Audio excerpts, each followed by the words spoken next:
chceš-li holka vědět, kde je domov můj? Pod tím širým nebem, pod dalekým nebem, tam je domov můj. Tak je tu krásně, ptáci zpívají, jenom já nemám, kam bych hlavu složil. Pustili mě z vojny a já nevím, kam bych se vrtnul. Ani hnout, chlape, sic máš šavli v játrech. Ajajajajaj, jsi snad sám pan nadlesní, anebo hajnej? Já nejsem ani hajnej, ani nadlesní. Já jsem ten strašný loupežník Sarka Farka. Je, mináčku, už 40 roků chodím po světě, ale loupežníka jsem ještě nikdy neviděl. Můžu se na tebe podívat? Kdo se na mě jenom jedním bočkem podívá, ten dočista stumpachový. Tak to si vyzkouším, loupežníku. Nic se neděje. Kdo se na mě v oběma očima podívá, tak ten už na do smrti nebude klidnej. Koukám na tebe a pořád nic. Teda, člověče, to hledím, ty máš teda povahu. Ty se ničeho nebojíš. Ty bys mohl z fleku být mlynářem v čertově mlejně. Mlynářem? To zní zajímavě, člověče. A kde pak je ten mlejn? Tady kousek. Klidně si tam zajdi a uvidíš. Mezitím se blížil převlečený čert. Člověče, běž pryč, kazíš mi živnost.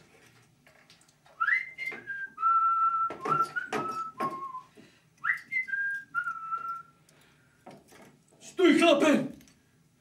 Lixum fixum! Chlape, ať se změníš v kámen!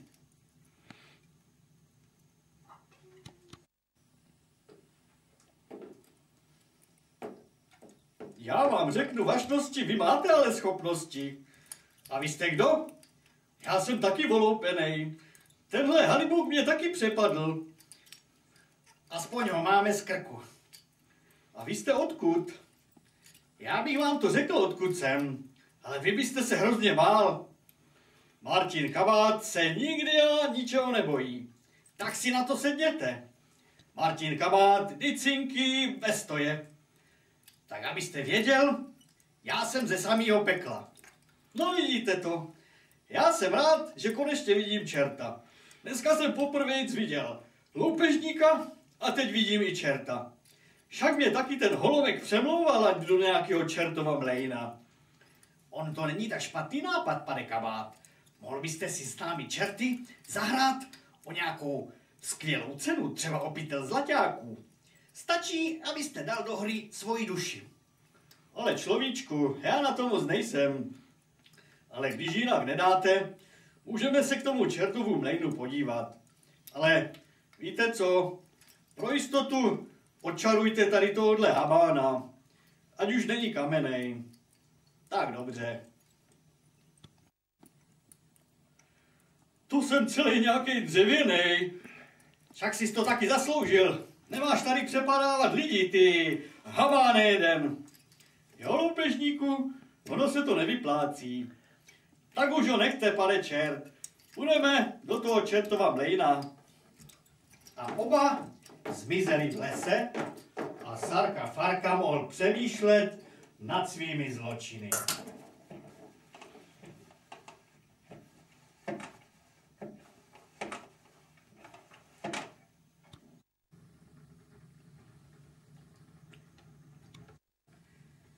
V lesní chatrči žil poustevník Školastikus. V noci se modlil ke svému pánu bohu a sotva se rozbřesklo ráno,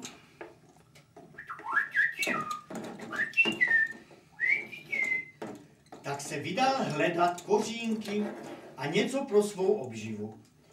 Když to někdy našel, znovu poklekl ke svému klekátku a modlil se. Otče Školastiku, otče Školastiku. Zase ponořen do modliteb, co pak si mě ani nevšimneš? O jasnosti, kde vy se tu berete? Jdu Duchovní útěchu potřebují, otče Školastiku. Útěchu? Já chci ženicha. Ale jasnosti. Snad nechcete být jako ta Káča, která má každý týden někoho jinýho. A je mine, jak já té naší Káči závidím ty její sličné nápadníky. Pomysli si, každý týden má ta holka nového galána. Ale jasnosti, každým slovíčkem si dláždíte cestu do pekla. A v noci nemůžu samou touhou ani usnout. A to si až do svítání představují takového ženicha. Musel by být pěkně rostlý, spíš brunet než blondýn, očích, aby mu jiskřilo, tělo samý sval a šlachu, no zkrátka krásný jako anděl. Anděl, ale to je hřích jasnosti, taková věc.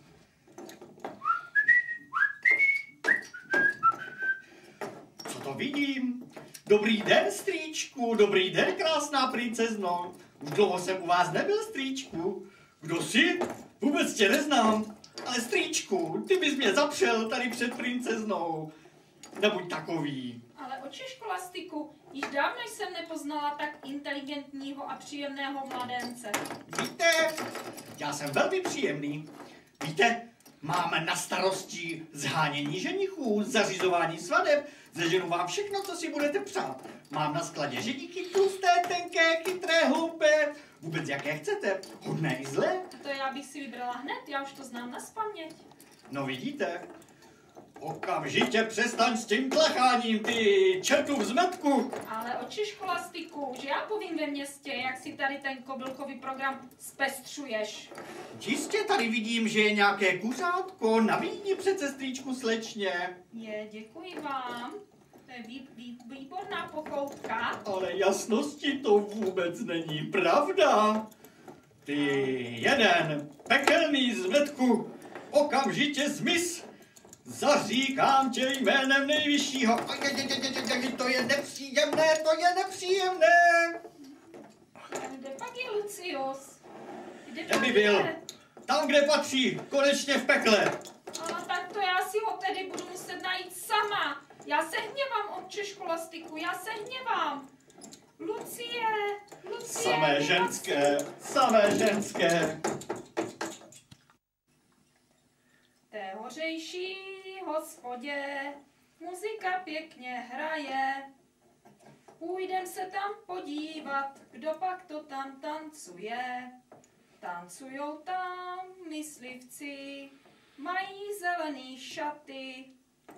Jsi hloupá holka, si tady vyspěvuješ o myslivci jako Bůh ví co.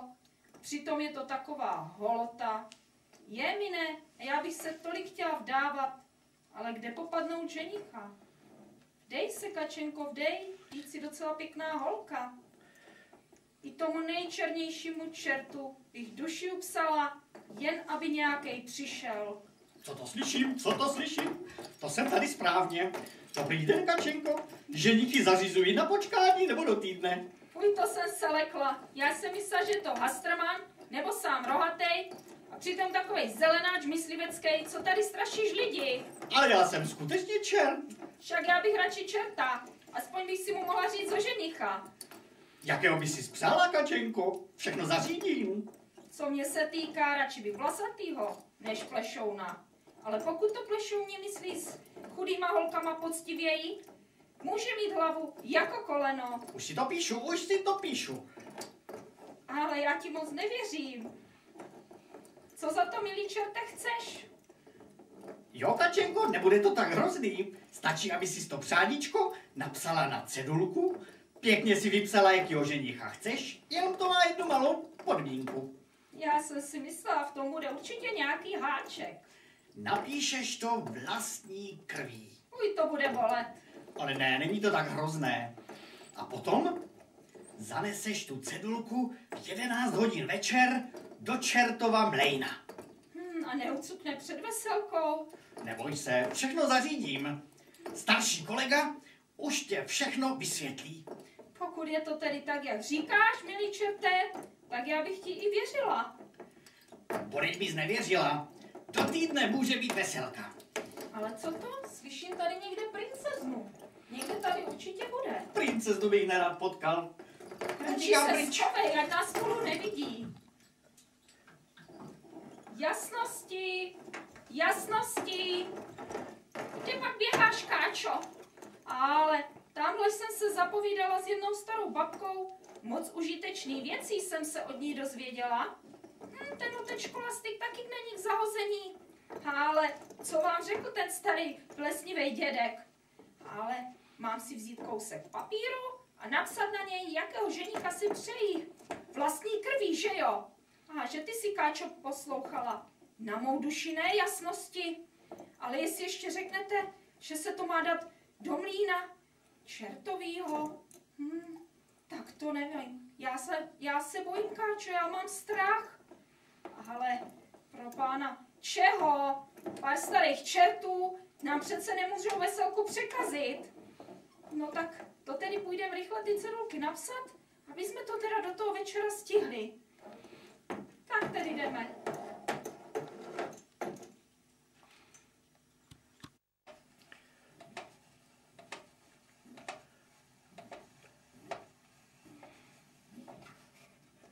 A Martin Kabát se pomalu s večerem přiblížil k mlejnu. Špíny a smradu je tu, že tu nikdo 100 let neuklízel. Ale jinak to tady nevypadá tak špatně. Stůl je tu, dokonce postel, tak proč pak bych si nemohl trošičku odpočinout?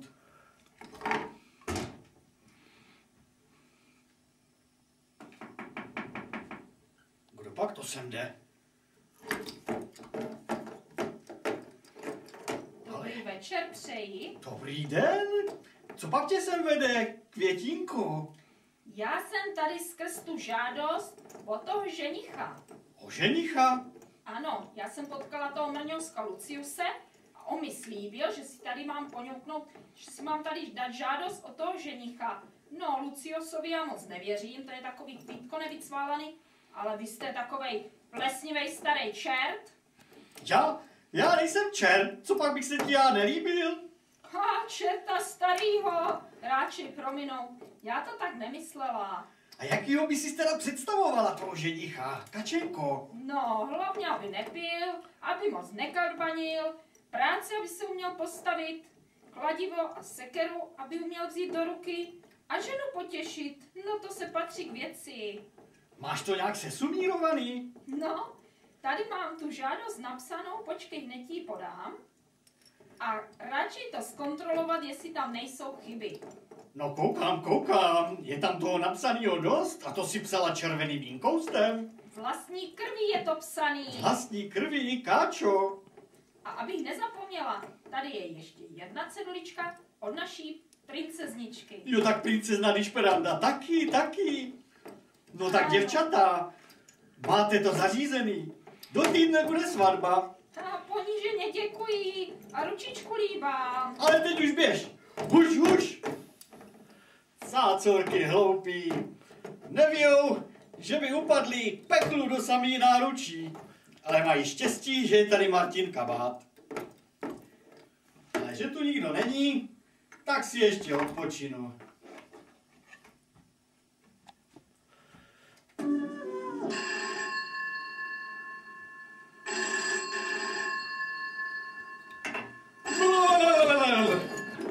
Ty jeden, dej si na nás pozor, boj se ty duše hříšná, ty smrtelníku,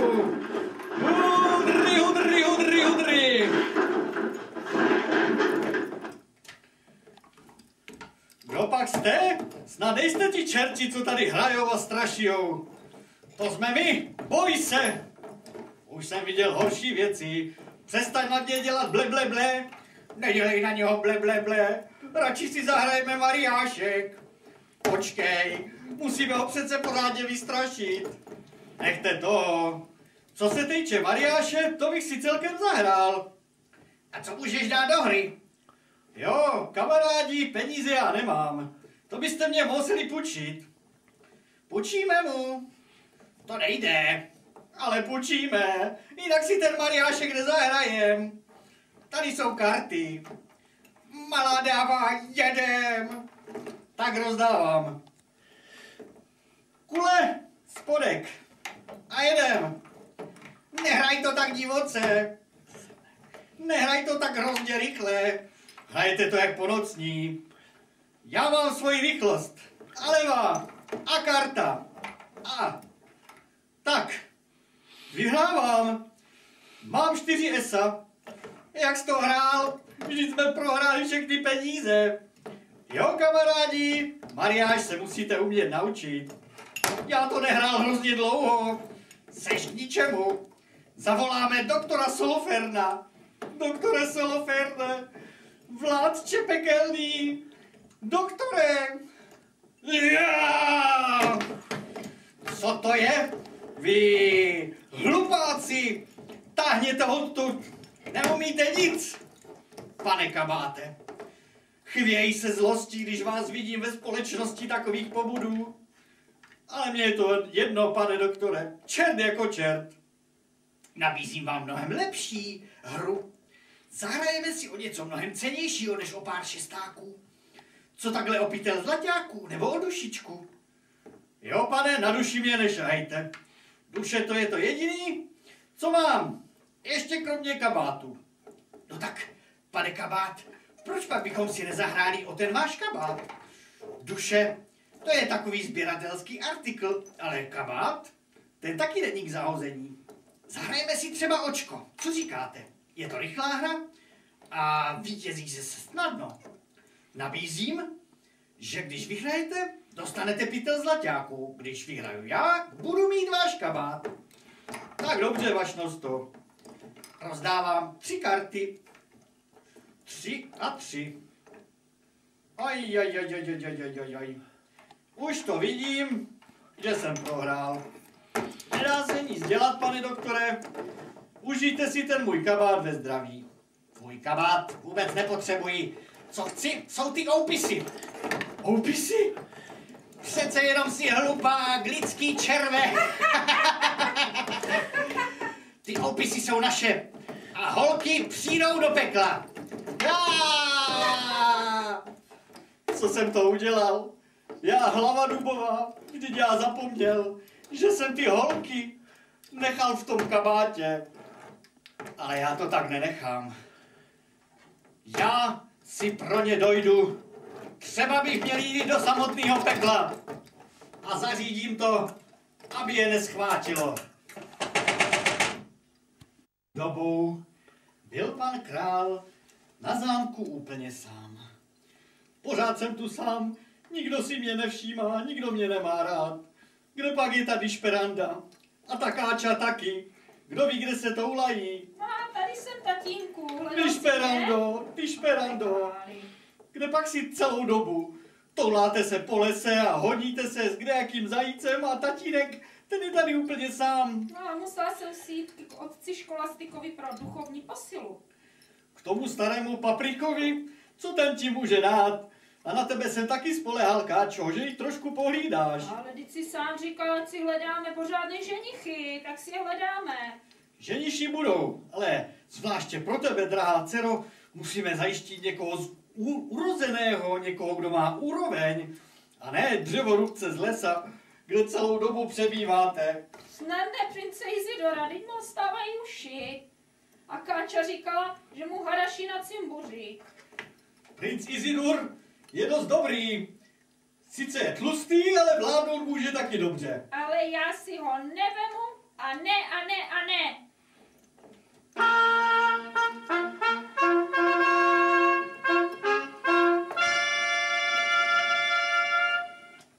Co pak se to děje?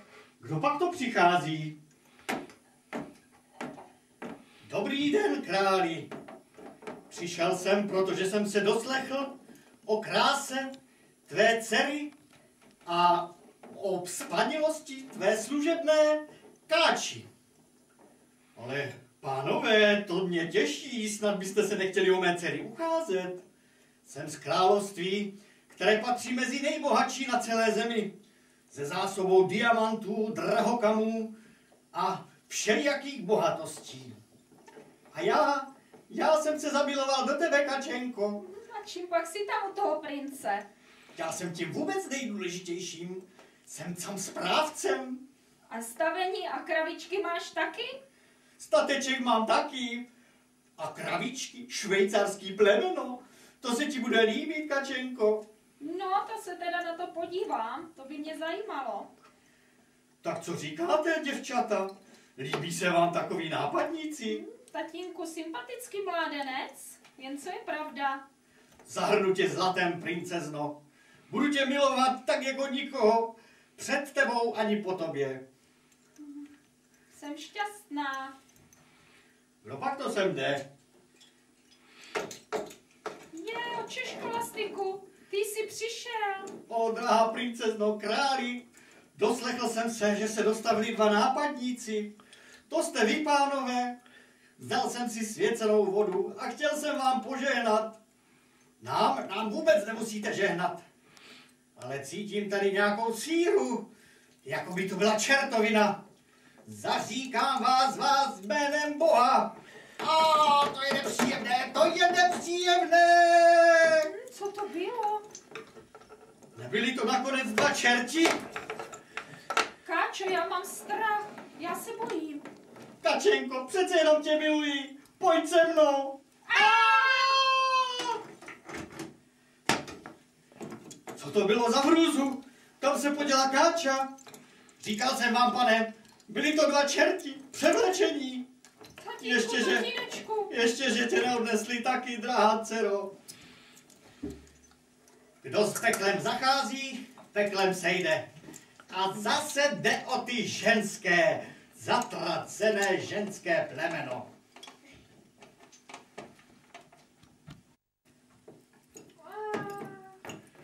Tak už jsi doma, Kačenko, už jsi doma. Kde ses tady vzal? A kde je můj ženich? Ale to jsem přece já, Kačenko, co pak nevidíš? Co to blábolíš? Co pak ty jsi nějaký ženich? Jen si vzpomeň, švejcarský kravičky, co jsem ti všechno sliboval.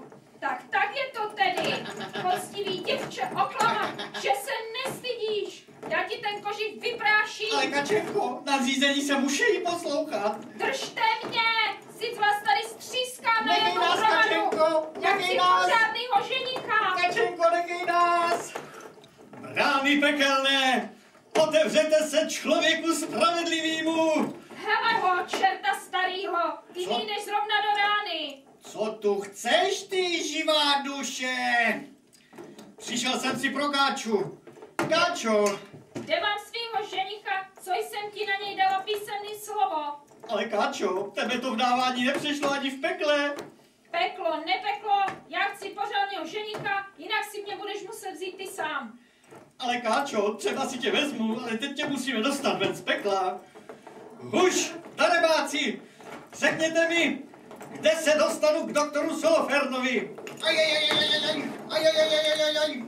Pojď, Káčo, necháme tu ty hlupáky a jdeme hledat doktora Soloferna.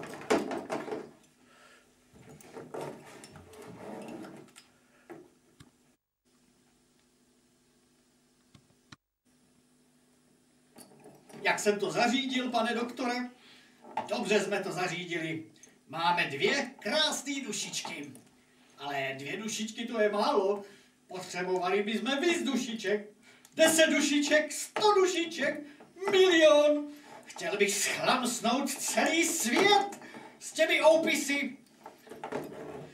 Stůj, ty jeden pekelníku. Vezmu si ty oupisy k sobě. Ale pane kabáte, co jste to udělal? Ukradl jste mi oupisy. Musíte mi je vrátit. Ty oupisy patří peklu. Jestli se nepletu, tak teď je mám v ruce právě já. No ale pane kabáte, já myslím, že se můžeme nějak domluvit. Jste přece rozumný člověk. K čemu vám budou 2 dušičky? Vždyť je to takové nic. Nedá se to změřit, ani zvážit. Dám vám za to ten nejkrásnější pytel zlata. Takový jste ještě neviděl, ani neodnesl. Já nepotřebuji žádný zlato. Já měl dlouho špatný svědomí a teď už držím ty 2 holky s těma oupisama v ruce. Jestliže nám je nedáte, nahlédnete do nejhoršího utrpení. Podívejte se v tom kotli. Vidíte to? To je hrůza. Takový neštěstí. Takhle vy trápíte lidi. Umíte zblbnout lidi, udělat z nich tupý ovce a úplně je pomátnout. Tak, abyste věděl, já ty opisy trhám a cimpr-campr. Co jsi to udělal, pane Kabáte? A teď můžete, co chcete. Martine Kabáte. Kdo to mluví? Ty jsi člověk spravedlivý, nad tebou peklo nemá žádnou moc. Co chceš ty, bílá vráno? Pokud nevydáte Martina Kabáta dobrovolně, trhne sem nebeská jízda. Kamarádi, nebeský dragouni, šavleone! To jsem rád, že je na světě spravedlnost.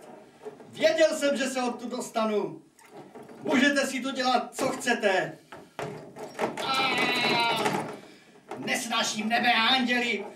Přetrhali nám všechno, co jsme si vymysleli a co se nám podařilo. K čertu a k ďáblu.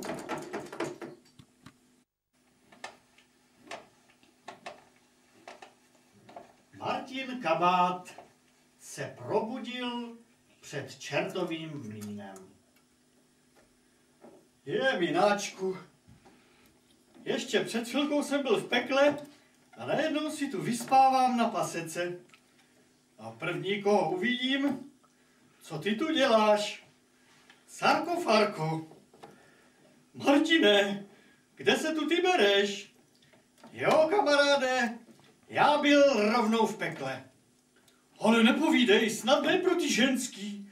Vždyť to vůbec nestálo za to. Jo, snad se mi je podařilo zachránit. Ale víš, co jsem tam viděl? Viděl jsem tam na jednom kotli napsáno Sarka Farka, mordý šaloupežník. Martine, Martinečku, to nemyslíš vážně? Představ si, už je to tak. Mají tam na tebe políčený a čekají tam na tebe. To jsem nevěděl, Martinečku. Já se polepším, budu sekat dobrotu. Možná by bylo lepší, kdyby si začal pracovat, loupežníku. Ale co tě nevede, Martine, teď já se stal loupežníkem jenom proto, abych pracovat nemusel. Ty jsi mi ale pěkná figura. Kdo pak to sem jde? To je nespravedlnost, to je nespravedlnost. Anděl už mi dávno měl donést oběd, sedím tam, modlím se a nic. A vy tady, koukám, máte řeči a já mám hlad. Na nebe už není žádné spolehnutí. Jsi tu se zatvrzelý člověk, poustevníku. Kdo pak to mluví? Anděl? Peklo je ti nakloněno. Co budu dělat? Anděli, jestli můžu, mám jedno přání. Věděl bych, jak tyhle ty dva nazdárky potrestat. Prosím tě, nejlepší by bylo, aby tenhle ten mlejn nestál ladem. Kdyby si mohl přinést trošku obilí a tyhle ti dva by ho mohli pomlet. Takže si přeju nějaký to obilí.